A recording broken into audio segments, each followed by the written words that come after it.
Good afternoon, and welcome back to the continuation of our Wednesdays at the Center series on John Hope Franklin and global anti-racism. Today's talk is titled Graphic in Transit, Socially Engaged Art in the Era of Black Lives. Please remember to keep yourself muted and share questions or comments in the chat. And now, let us welcome Miguel Rojas Otello of the Center for Latin American and Caribbean Studies, who will provide an introduction to today's program. Thank you, Julie. First of all, I want to acknowledge that I'm speaking from the ancestral territories of the Haliwa Saponi, the Tuscarora, the Soweyan, the Cherokee and Catawba peoples of North Carolina. Also, I want to welcome Sergio Sánchez Santamaría, who is joining us from Tlayacapan, Morelos, the land of the Cochimilcas and the Nahuals, as well as Raul Ferreira from the Maya epicenter of Mérida in the Yucatan Peninsula in Mexico. All these lands then were transformed by plantation economies where African slaves brought against their will had also rooted and enriched with their lives and practices through centuries, ways of life not registered still. I welcome too Professor Bill Fick, editor and friend Rafael Osuba, as well as Dr. Robert Healy, Jose Calle, and all of you for being with us today. In the 1920s, after the Mexican Revolution of 1910, the notion of the cosmic race, elaborated by Jose Vasconcelos, celebrated a mestizo culture in a process that recognized, at some extent, the glorious indigenous history of Mexico, fusing it with the modernizing, but still internal colonial forces of the revolution. These so-called indigenous futurisms flattened off difference in ethnic terms, which has re-erupted in the past 3 decades with the famous uprising of the Zapatistas. Almost simultaneously, and building on the legacy of the great Mexican artist Jose Guadalupe Posada, the creator of the famous calaveras, the socially and politically engaged artistic practice of the turn of the 19th and 20th centuries, a group of artists parallel to the success of the Mexican muralists of the 1920s and 30s created the Taller de Gráfica Popular, or TPG. It was led by famous artist Leopoldo Méndez, Luis Arenal, alongside a gringo emigre, Pablo Higgins. From its start, this group was also connected internationally with other artistic collectives, mostly in the US and in Chicago in particular, because of their progressive labor movement, but also in New York State and Pennsylvania, but also in Germany, via the Bauhaus. At one point, Hans Meyer, director of the Bauhaus, was instrumental in the consolidation of the TPG. Other countries like Israel, in the process of construction of the new nation, Central, South American, and Caribbean countries were also part of this effort. The success of the TPG and its model of artistic, inter-ethnic, situated, and contextual artistic journalism in an era pre-social age is well known, and its history has been written and celebrated. But what we are trying to do with Graphic in Transit, the book that we are launching today, is to touch on the exchanges and legacies of the TPG and its social engaged practices in the work of a generation of also other artists away from Mexico. For example, African-American artists such as Elizabeth Catlett, or the relationships that the TPG had with artists of the Harlem Renaissance, such as Charles Alston or Aaron Douglas, or later Jacob Lawrence. The legacy of the TPG is in dispute. It has been historized, put in the past in a sense, but it is also alive today and in Mexico, most likely. Sergio Sánchez Santamaría is one of the most important graphic artists in Mexico, if not the most important, a rightful heir of the TPG, advancing its practice, its reach, and rising to the level of masterly in the graphic arts. The question we discuss in Graphic in Transit is how to walk on the steps of Posada, Leopoldo Méndez, Pablo Higgins, or Messiac that you are seeing behind me, or Elizabeth Catlett, the famous but not well-known African-American artist that lived her entire life in Mexico. Artists that became known worldwide also for their commitment to justice, social equality, and human rights. Graphic in Transit tries to respond to the question of how to sustain and actualize such a legacy in times in which socially engaged art has become institutionalized in the Biennale model, and, for instance, has been captured by the economies of a spectacle, or has been completely erased in an art world fueled by market interests.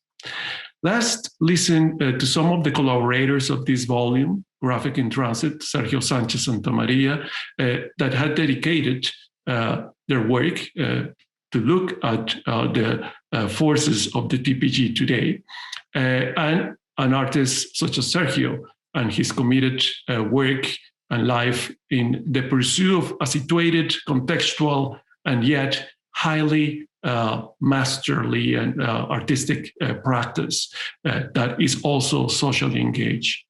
We're going to start then with Raul Ferreira Balanquet, who will present his chapter for this book. Thank you. Let's start with Raul. Well, thank you, Miguel. Thank you, everybody. I'm speaking from the ancestral land, the Mayan Yucatecas. And I will really thank Duke, the Center for Latin American Studies at Duke University for organizing this panel, and Duke University, and Miguel and Rafael for editing this great book. I'm really going to talk about the behind the scene of writing the essay that I have in the book, because for me, it had been a very interesting experience. And I want to share that, since that is not exactly in the book. But when I was invited by Miguel and Rafael to collaborate with the book, I had finished another book thanks to a grant by the Mexican National Cultural Organization, FONCA, where I have an essay on Elizabeth Catlett. I do not consider Elizabeth Catlett just an African-American artist, because she has lived most of her life in Mexico. So for me, she's a borderland artist, also an Afro-Latina artist. And so since that was also the foundational structure of my book, I try to bring into consideration this relationship that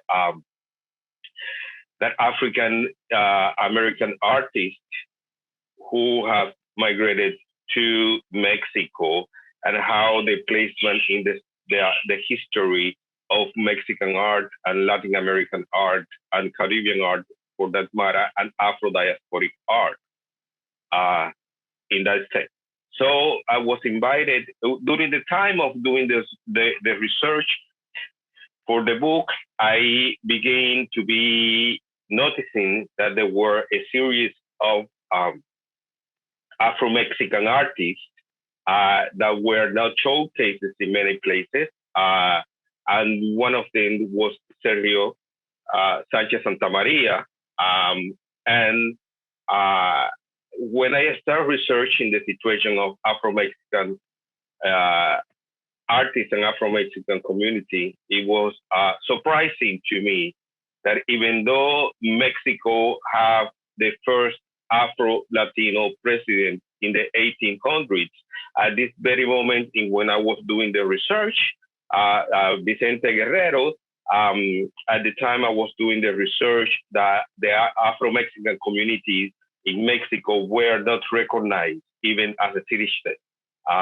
They have this, Mexico have created this mythological idea of being a two races or two ethnic groups that was perpetrated during colonial time as a way of excluding the slave African and the subsequent Afro migration. And so I have seen a photograph of Sergio with Baltasar Coelho, who is an artist, Afro-Mexican artist. And so I somehow wanted to assume that Sergio was an Afro-Mexican descendant. Somehow, because of the relationship and friendship he had with Baltasar. But since I didn't have any connection with Sergio, I just put that on my archive and really recuperate that that note or when I was invited to write this book. I wanted also to reaffirm how challenging it was because when I entered in conversation with Sergio, it was interesting for me, and it was very a challenge to reframe the issues of identity and ethnicity in the Afro-Mexican context. As I should say that I do understand the Afro-Yucatecan context because that's the place where I have somehow, as a transnational artist, lived off and on. So I have done research in the area, but didn't really have an idea of how big the scope of the contributions that African and Afro-Mexican descendants have done to the culture. Because that was excluded, it was invisible, and it wasn't until 2017 that the Constitution gave the rights of citizenship to Afro-Mexicans and Afro-Mexican communities.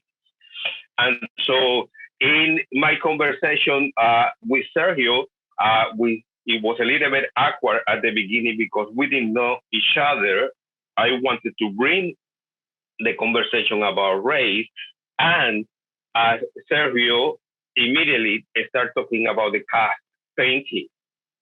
It was interesting to me to understand how even at the present moment, these cast paintings who were produced in the 1600s to create a racial taxonomy, not only in Mexico, but Colombia and other territories in Latin America, were a reference to discuss the kind of, I should say, inter-ethnic relations in which Sergio was identifying with it. Our discussions take us to really to his work, and so I question the presence of Vicente Guerrero, the presence of the Black Fist in his print, of Emiliano Zapata. And when we were talking about Emiliano Zapata, Sergio expressed to me that he was born in Tlayacapan, who is a town that is just 1 hour from where Emiliano Zapata was born. So the challenge become bigger because I have somehow to prove how not only the graphic qualities that were obvious to me, that have some reference in their patterns and their shades, the use of combination of white and dark and black spaces, and the composition in itself have some. I could identify certain reference to African descendants aesthetics, but I have to, in somehow, I have to do a historical research about the town or the area where Sergio was born, and I found that that area was it was many of colonial sugar plantations were founded around this area, and most of the sugar that was consumed in Mexico City during colonial time were producing in this area. What is seems very interesting to me and a very awakening experience was to realize that Sergio used the machete in several of as not only as a symbol or a sign, but also as an instrument of liberation and movement in certain way in his work. So I had to somehow interconnect the idea and the importance of visual materials and material culture in understanding how the work of Sergio Sánchez Santamaría brings into the notion of Africanness or Afro-Mexican descendant. And when we have at that point of my research, I went back to talk to Sergio and say we have to really dig into it, because there are many things that I see in your work that to me is have African reference, and I don't want to, somehow, because we are into a dialogue, I don't want to superimpose my ideas upon your work and upon the understanding of your work. So I talk about the feast, and we went back to the 1950s, to the Olympic Games in Mexico City, when the two African American athletes went off with the feast as a sign of Black power.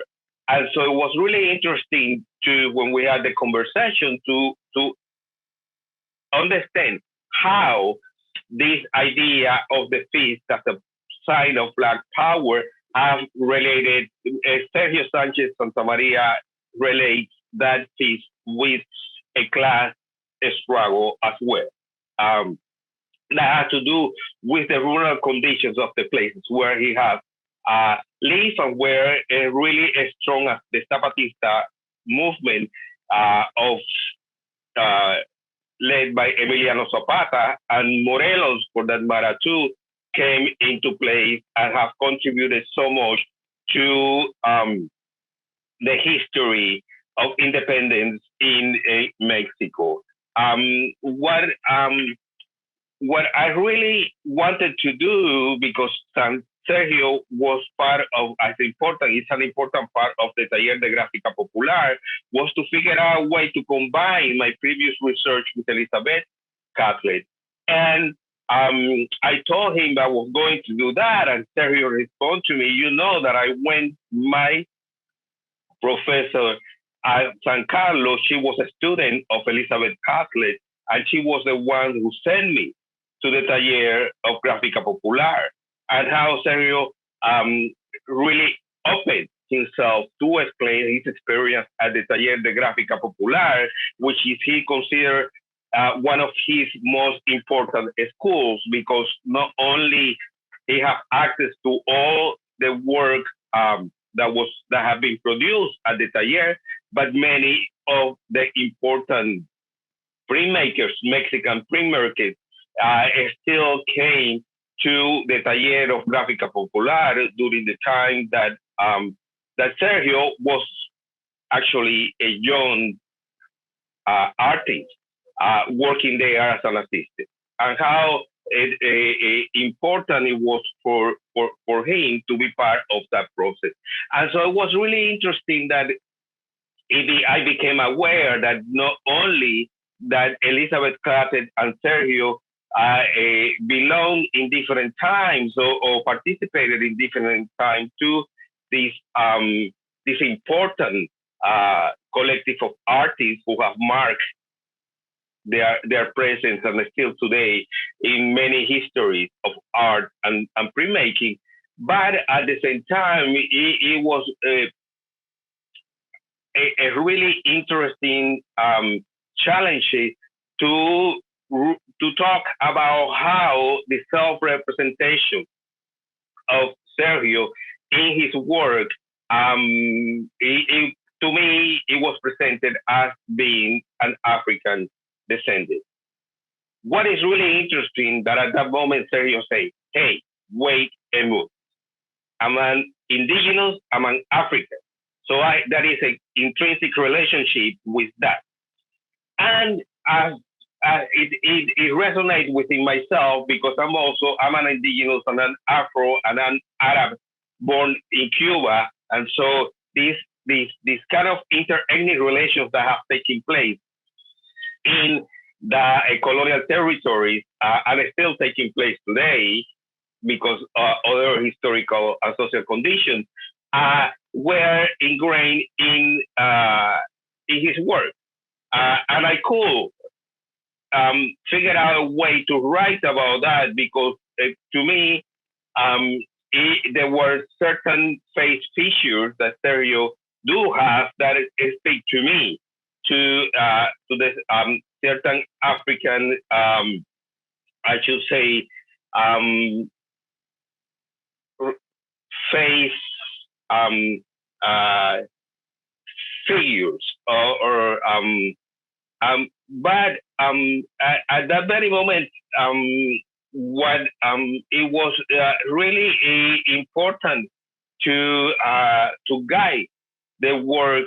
It was to understand that if there was a certain understanding of African descendants, how else that was presented in Sergio's work.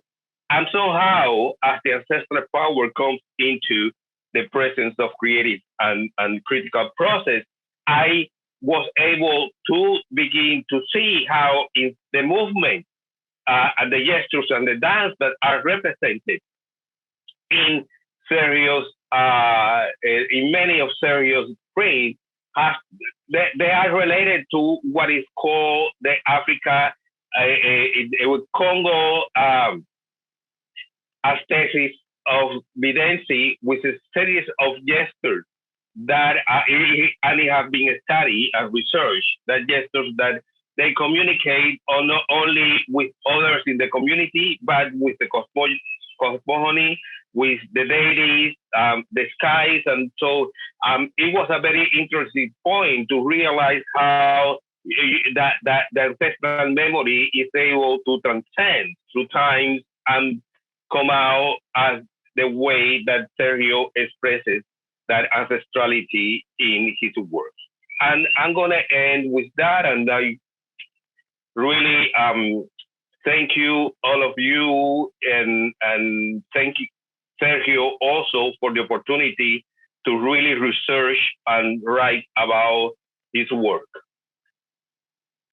Thank you very much, Raul. We want to remind all that Raul Ferreira is a prominent Latin, Cuban, Mexican American artist. He's a writer, curator, and a Fulbright scholar from the Mariel generation from Cuba.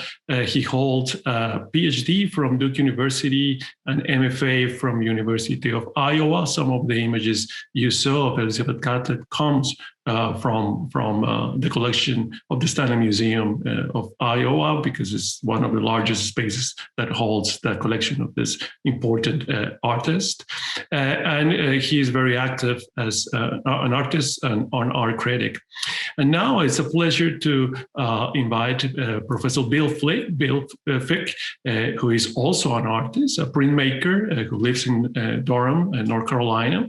He's a visiting artist professor in the Department of Art History, and Visual Studies, where he teaches drawing, comics, and science. He's teaching now a fantastic class on political posters. He's also the co-director of Supergraphic, a printmaking studio dedicated to the creation and promotion of printed matter.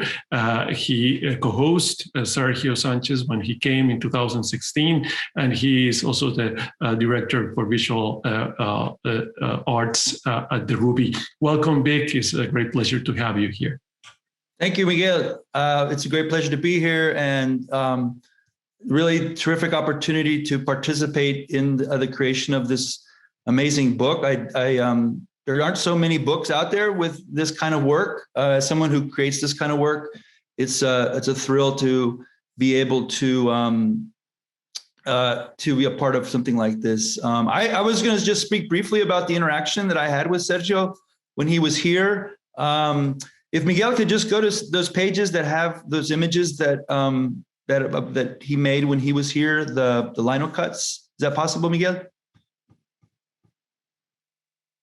Yes, sir.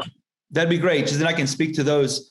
So when Sergio came to Durham, he was. I had the good fortune of working directly with him to make these prints, and which was a huge thrill. I make relief prints, specifically lino cuts, and these were lino cuts that he made while he was in Durham. And he came to my print studio, Super Graphic. So it was really terrific to see him actually carving the blocks, and making the work live. So it was a really great opportunity. I was just as someone who makes this kind of work, I was very impressed and just marveled at his skill. I mean, I gave him just a simple piece of linoleum, and he, sorry about the dogs in the background. And he just spontaneously did a drawing, and then he started carving it. And I was just, for me, I have to spend a lot of time developing my image, and then I have to spend a lot of time figuring out how I'm going to carve it. But with Sergio, it was like it just flew. The carving and the drawing was just something he just did so spontaneously. It was really, really impressive and amazing. This was a print that he did with he was a visitor to the Durham School of the Arts, and it pertained to a story of a student who was actually having to if I get the story right, he was going to be deported, and the way that but he was being protected by people in the community, which was amazing. But here Sergio does a really amazing job of depicting the ICE police as these big brutes, and the way that they're carrying the kid. So just a really powerful image.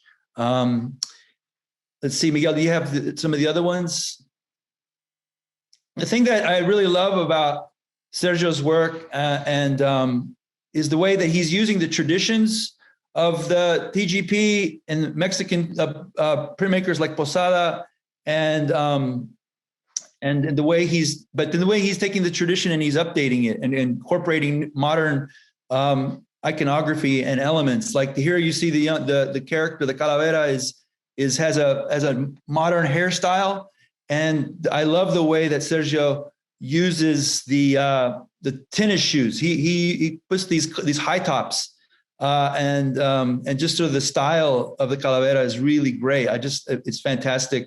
If you're, the more you get familiar with his work, you'll see that he uses those symbols and those fashions a lot in his work. So for me, it's just terrific. As someone who's, a contemporary printmaker, and, trying to, what do we say as contemporary printmakers?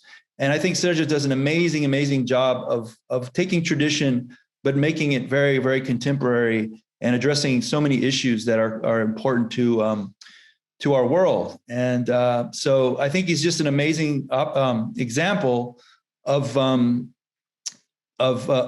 how of what's going on in the contemporary world, and especially in Mexico, which has such a rich tradition of printmaking. It's I've gotten to know some other printmakers in Mexico, and it's just I think it's such a rich community of printmakers.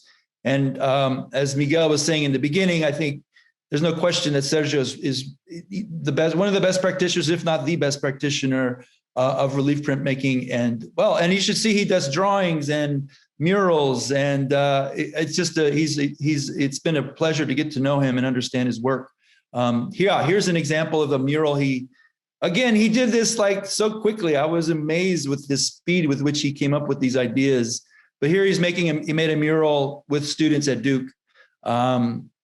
And they really enjoyed it. It was a really terrific opportunity for the kids to work with an artist of his quality and caliber. So I'm going to leave it there, but I'm sure there'll be some questions later. But again, I'm so excited about this book because as someone who's always looking for really terrific reference books to share and to teach with, this is going to be a really great addition to the library of books that I use. So thank you very much. Thank you, Bill. And regarding dogs, Sergio has a long tradition of producing images of animals and all the natural world. Here we have some of his dogs in one of the prints that is part of Graphic in Transit. Then it's my great pleasure to bring now to the table my friend and collaborator, Rafael A. Ozuba. And before that, we want to say that this book, Graphic in Transit, Sergio Sánchez Santamaría, has been possible thanks to an artist in residence program developed by the Center for Latin American and Caribbean Studies with support of Duke Arts, the Duke Center for International and Global Studies, and the Arts, Art History and Visual Studies program at Duke University. It has been edited and published by ASP Books, the publishing arm of the Artist Studio Project, directed by the artist, cultural promoter, and manager, Rafael A. Ozuba. Welcome, Rafael. Muchas gracias. First of all, thank you very much, all of you, for being here. It's a very exciting day for me and for our small publishing company, multicultural publishing company. And what I will do is I will talk briefly about my experience when I met Sergio and the work that I did with Miguel. When I first met Sergio and saw his work, and in my conversations with Miguel, quickly identified with the type of work that he was doing. I am a huge fan, being Puerto Rican, of artists like Rafael Trufino, and then also Lorenzo Omar from Puerto Rico in the 1950s. They had some amazing work that they were doing with lino cut, and then also with silk screen and things of that nature. So when I met Sergio, I could identify with the work, and I knew right off the bat that this was something that was exciting, that I wanted to share. When Sergio came to Duke University, we were able to work together and do many different things in collaboration with Duke and with Bill. And it was clear to me right there and then that we needed to share Sergio's story. And so we talked about potentially creating a book that was back 4 years ago. And we wanted to create this book, but we wanted to make sure that we told the story correctly. Sergio is a serious artist. I feel that that his work deserved serious attention. And so we went to work to try to find collaborators that could help us do justice to Sergio's work and tell his story the best way. And I'm so happy and thrilled that we were able to work with so many collaborators that have participated in sharing this wonderful story. And for me, it's a great pleasure for our small multicultural publishing company whose purpose is to do nothing more than share wonderful stories of Latinos and people of color. So I'm excited about this book. It's been a long time coming. I remember when I was talking to Sergio early on, it seemed like it was going to take forever. And throughout the year, throughout the process, we would have continued conversations. And I am sure that Sergio thought, oh, this guy's crazy. He's never going to produce this book. And Miguel and I worked really hard on trying to make this happen. And I'm just really thrilled that we were able to do that. Of course, we didn't do it alone. And it's to the thanks of everyone that has been involved to make this happen. And I'm just super excited that we were able to do this. So thank you very much for the opportunity, putting the trust in my small publishing company and in us to be able to share this story.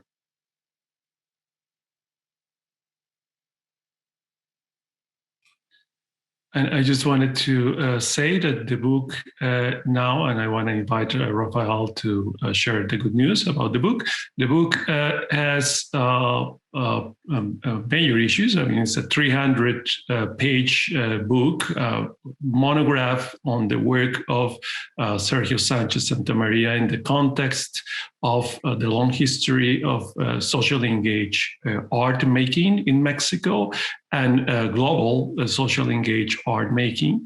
It has 8 collaborators, collectors, art critics, cultural critics, historians, and fellow artists producing for the volume. And we have also, thanks to the generosity of the artist, Sergio Sánchez Santamaría, 150 illustrations that go and present the incredible body of work of this still a young artist, but completely consolidated. How do we get the book? And tell us more about that. So it's very simple to get the book. You can visit our website at imquijote.com. Well, there's also several links on the Duke pages as well as our Facebook pages. It's very simple. You go to imquijote.com, and right there there'll be a link that talks about graphic in transit, Sergio Santamaría, and there's a link. You click on the link and you order your book. The book is this special edition that we have. We have a limited amount of quantities that will come with an original work piece that comes with the book. And we're hoping that by the end of the month, we'll have these books available and we'll be shipping them out. I want to say I'm very excited about the fact that the orders have already been coming in, these pre-orders. We're super excited about the response that we're getting. And I know that the orders will continue to come in, and people will find Sergio's work as exciting as we have, because it's very important work. And as Miguel said, he's a young artist, but he has a tremendous amount of a body of work. And for us, it was important to document this work. With Artist Studio Project Publishing, that's what we want to do. We want to share stories, but we want to be able to tell these stories and document them and make them available for years to come. Thank you very much, Rafael. We will be posting, Rafael, if you want the URL for how to get the book in the chat, we'll be sharing that in a moment. And then it's my great pleasure to invite Sergio Sánchez Santamaría to the floor. Hola, Sergio, por favor, puedes prender tu cámara y tu audio. It's actually a great pleasure to have Sergio joining us from Morelos, Tlayacapan, his homeland, a place that he has dedicated several series of his body of work. Actually, Duke University is a great news. Through the special collections, just acquire a new portfolio of characters from Tlayacapan, and also a series on famous cinema characters from the long history of the golden age of Mexican cinema.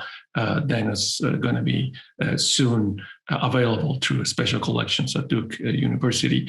Duke University, as well as Berkeley, Yale, among other universities, are major holders of the work of Sergio Sánchez Santamaría. His collections are growing, and his presence in these special collections are growing. Then we celebrate that as a way to connect these histories of socially engaged art practices through the United States and Mexico. Then Sergio, puedes prender tu cámara? I don't see you. Are you around? He was with us, but I know he was having some connection issues earlier, but I am communicating with him. He should be signing on. right now. No, he told me that the signal was lost, but he's trying to connect again. Okay, very good. Then we'll have him shortly here with us because just to elaborate a little bit on what Raul Ferreira was sharing with us, and is this very conflictive history of racial constructions in the national space in Mexico, as well in the US, right? This series of Wednesdays at the Center are looking at the issues of global anti-racism, histories of action. And in a sense, that's why we believe this talk fits precisely that issue of action through the construction of an imaginary that had somehow flattened the idea of who is a citizen in a country like Mexico with very contentious history of racial desegregation. And the fact that Mexico built its modern history of the 20th century after the Mexican Revolution on the idea of a fifth race, right? The cosmic race, a new race that was the fusion of all the peoples that had comprised the nation. Here we have Sergio Sánchez with us. And this very convoluted history is still present. Hola Sergio, puedes prender tu cámara y tu micrófono. Nos encantaría hablar contigo. Is present in today's Mexico. As many of you know, Mexico is still debating on its national project. After 7 decades of one-party rule, it was broke this spell of the Revolutionary Party in the 2000s. And ever since, we had a really problematic coming to age of the nation with a number of indigenous movements rising from the beginning of, for example, the signature of the NAFTA Treaty in 1995, the presence of the Zapatistas trying to create autonomous regions with what is happening nowadays in territories of Michoacán, the case of the Purépechas in several regions, and others calling for autonomy, but also the erasure of the histories of Afro-descendants in Mexico. That is a topic that we at the Center for Latin American Studies are tackling, and we had organized a couple of events and including this important topic within our work. Okay, Sergio, ¿estás tú aquí? Ya, gracias, disculpen, hubo una falla técnica. No te preocupes. It's a great pleasure. Gracias por acompañarnos. Thank you very much. Thank you all. Sergio, tengo un par de preguntas para ti. I have a couple of questions for you. The first question, after welcoming you with a warm heart, is to ask you, how is to be a graphic artist in today's Mexico? And in the world, as a matter of fact. Cuéntanos un poco sobre qué es ser un artista de la gráfica hoy en México y un artista de la gráfica en el mundo hoy. Es una pregunta que tenemos en el libro que tú elaboras muy bien. This is a question that we have in the book and he elaborates really well. Cuéntanos. Pues mira, antes que nada le quiero dar las gracias a todos ustedes, Miguel, Raúl, Bill, a la Universidad de Duke por darme este espacio, ¿no? Muchas gracias, y a todos los que nos están acompañando. Y bueno, déjame decirte que ser grabador o artista gráfico en México en este momento en cualquier parte del mundo es complicado. Yo creo que es una labor tan importante para el área de arte, en el área de gráfica, pero también no es nada fácil. Y si es difícil en un país desarrollado, imagínate en un país subdesarrollado como lo es México, ¿no? Tan lleno de disparidad económica, social, política. Entonces, de alguna manera, te tienes que desarrollar a partir de que en las políticas culturales o sociales pues, de los gobiernos, el arte siempre pasa a un segundo plano. El arte es como que por ahí los artistas pues ahí dibujan y pues, ellos no tienen trabajo, son viciosos. Es algo como mal visto y poco apoyado. Tienes que ser ya una luminaria para que te hagan libros, te hagan exposiciones, te den becas, te den premios, pero por cada premiado hay como 100 artistas que nunca pasaron a nada, ¿no? Entonces es muy difícil, pero también la labor que hacemos los que hacemos arte, pues es rebelarnos ante el destino predeterminado por las mismas instituciones, ¿no? And he says, first of all, he is very grateful of the opportunity of being here, thanks to Duke University and the people involved in the production of the book. And he says that, of course, being an artist, being a graphic artist nowadays is not an easy task, not in a country like the US that is highly developed, but much less in a country like Mexico that faces all sorts of problems. That being an artist is one in a 100 option, right? Few that had the right connections and the right pedigree can make it, have exhibitions and books, institutional support. But for one, there are 100 that are suffering without support, with very few income. And that also in a country like Mexico and many of these nations in development, the arts are just at the top, at the bottom of the list of institutional action, governmental action. And that adds to the problems of being an artist in this context. Sergio, bueno, y hablando sobre precisamente ese tema de no solamente ser un artista, pero ser un artista que está comprometido social e históricamente. Me gustaría hacerte una pregunta sobre esta imagen que tengo atrás. Es una imagen muy, muy poderosa. I want to ask him about the image that I have behind me that is also reproduced in the book. Esta imagen tiene un título muy revelador y muy crítico, de alguna manera. Es una imagen que hiciste por comisión a José Calle y se llama Viva México. The image was commissioned by one of Sergio's collectors, José Calle, who is with us today, and we say hi. José, a great pleasure to have you here. And the title of the image is Viva México. ¿Puedes comentarnos un poco sobre esta imagen en particular? Creo que es muy importante, se las voy a poner completa. Bueno, sí, esta es una pieza muy especial que me manda a hacer mi amigo José G. Calle para su colección particular de arte que tiene. Y esta pieza es una placa, es en físico en la placa, no hay una impresión de esta pieza.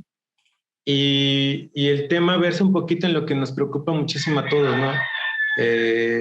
Tanto a ustedes como país, Estados Unidos, a nosotros los mexicanos, por la economía tan magra que tenemos, que como el gobierno mexicano no nos puede dar todo, tenemos que buscarlo, porque en México es muy bonito, es una de las tierras más hermosas, pero políticamente ha estado siempre muy jodida.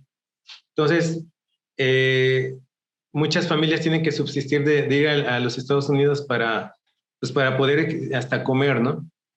Muchos no nos vamos porque nos aguantamos, nos aguantamos aquí mordiéndonos el valor de no saltar hacia el otro lado por lo peligroso que es, por lo difícil que es, por lo complicado que es, pero muchos mexicanos sí se han ido. La muestra está tanto inmigrante mexicano que ya están allá con ustedes en Estados Unidos. Entonces, esta pieza es una alegoría que tiene que ver las paradojas y los contrastes. La enorme pobreza de México y la riqueza, por lo menos un poco mejor distribuida en Estados Unidos. Entonces lo que vemos es la Virgen de Guadalupe, que pues ella dice viva México, nos protege a los mexicanos, pero por desgracia no nos puede dar para comer, hay que trabajar, ¿no? Entonces, ¿qué hay en México? Pura fiesta, puro alcoholismo, pura corrupción en los partidos políticos. ¿Y qué es lo que tienen que hacer? Muchos mexicanos mueren, o muchos centroamericanos o latinoamericanos mueren al tratar de intentar pasar el desierto. Los coyotes los están esperando, les roban dinero, y ya cuando logras llegar, pues logras llegar al trabajo, a dream.com, a los sueños, a las compañías, al dinero, a los dólares. Entonces, a la modernidad de las carreteras, los edificios. Entonces, es una crítica acerca de lo que vivimos y cómo vemos también a los Estados Unidos, ¿no? Para mí siempre Estados Unidos son los edificios. Eso me impacta de sobremanera. Siempre que voy, las grandes ciudades, los edificios es lo que más me llama la atención. Entonces, es muy triste esta imagen, aunque es bella, es una alegoría, ¿no? De una triste realidad mexicana. Thank you very much, Sergio. He tells us that this image, yes, was commissioned by one of his collectors, Jose Calle, and the title is Viva Mexico. He spoke with Jose in his interactions about his perception, his view of contemporary Mexico. And this image is an allegory of this modern Mexico, this country that has been divided into dreams, right? One dream that is the other side of Rio Grande, who is in the middle of the image.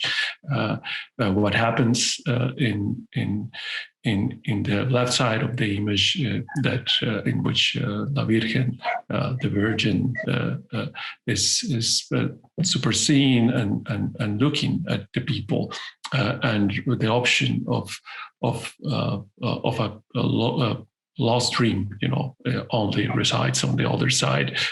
This image of development and grandiose buildings, that is something that he's always amazed of when he comes to the United States.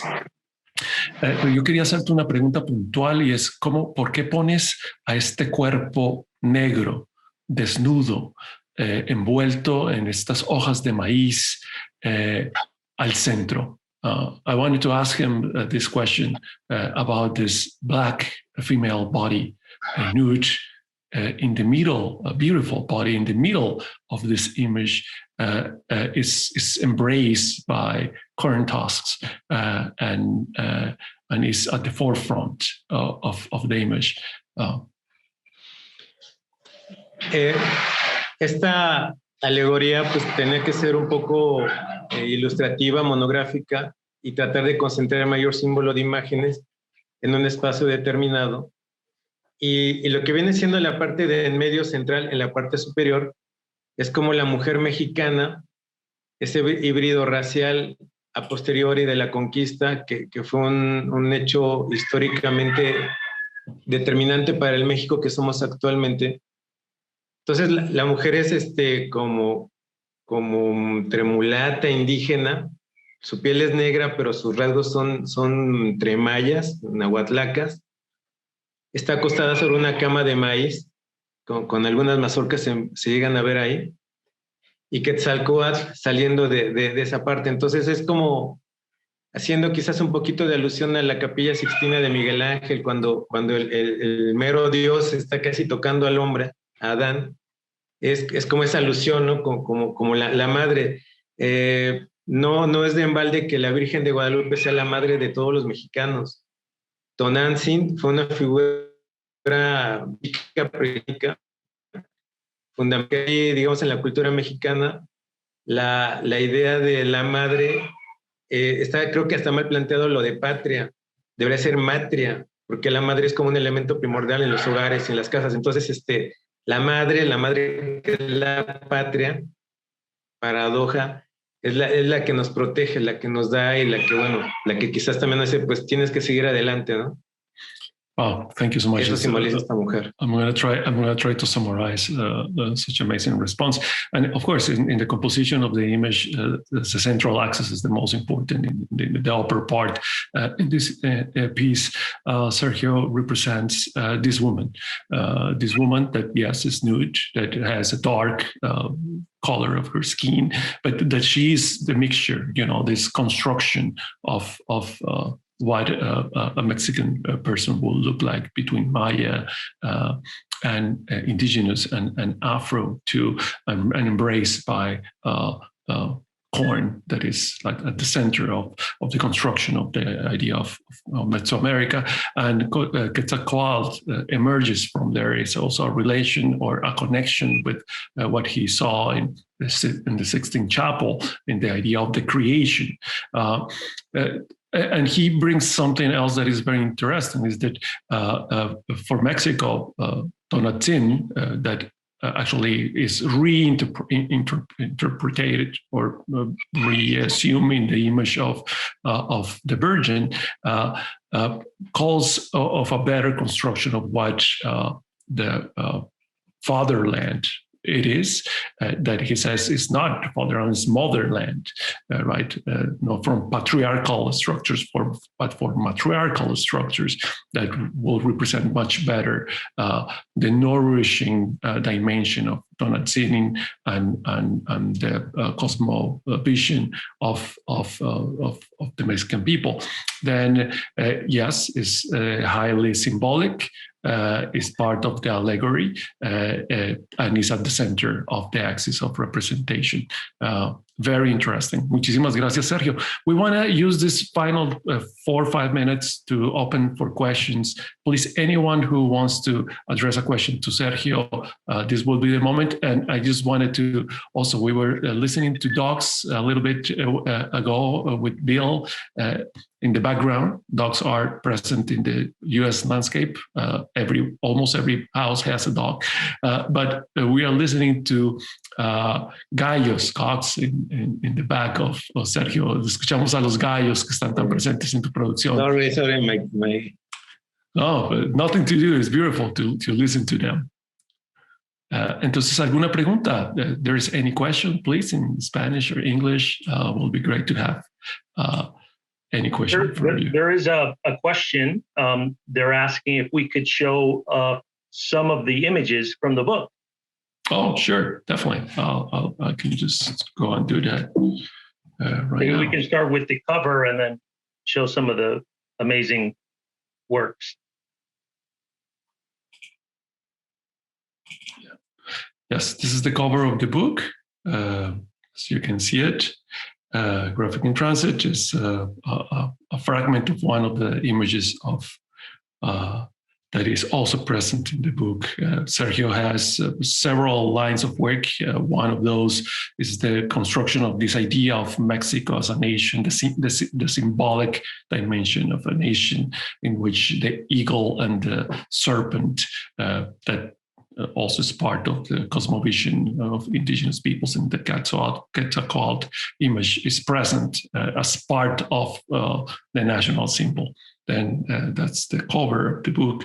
And then we were just right here, but I can just go in the last part of the book. After all the collaborations, we have a large section that we have called Graphic in Transit, Images of Our Common Struggle, in which we have close to 80 reproductions of Sergio's work on different dimensions of his work. We just show some of them, in which, of course, the revolution is central, but the revolution is always in relationship with the cosmovision of the ancient millennial traditions of Mexico, the presence again of the eagle, the serpent, the warriors of the Nahuatl are present, but reactualized in fashion with Sergio's very particular touch. He has a very extended and in-depth study of representation, and he illustrates even some of the most important artist writers nowadays in Mexico. For example, this is a recent work, The Omens of Monk Tezuma, that actually is an audiovisual piece too. The 8 omens that Moctezuma saw before the arrival of the Europeans to Mexico. And as you see, he actualizes his production. He actually produces work for skateboarders. And then here we have an entire section of his natural illustrations. Some of them are very powerful, something like this. Let's see if we have any other question in the chat. There's a question that they would like to see if Sergio can talk a little bit more about how he feels about the duality of the African and Mexican culture that Raul was talking about in the beginning. Yeah, that's a central part of the volume. Then we recommend, if you can get the volume, we can just talk about that in a in-depth way in one of the events that are coming up. We'll have 3 events in April, and this is going to be a central part of what we want to do, because we're running out of time. But yeah, this is one of the things that Sergio works that we have found that is fascinating about the work he does and what he represents.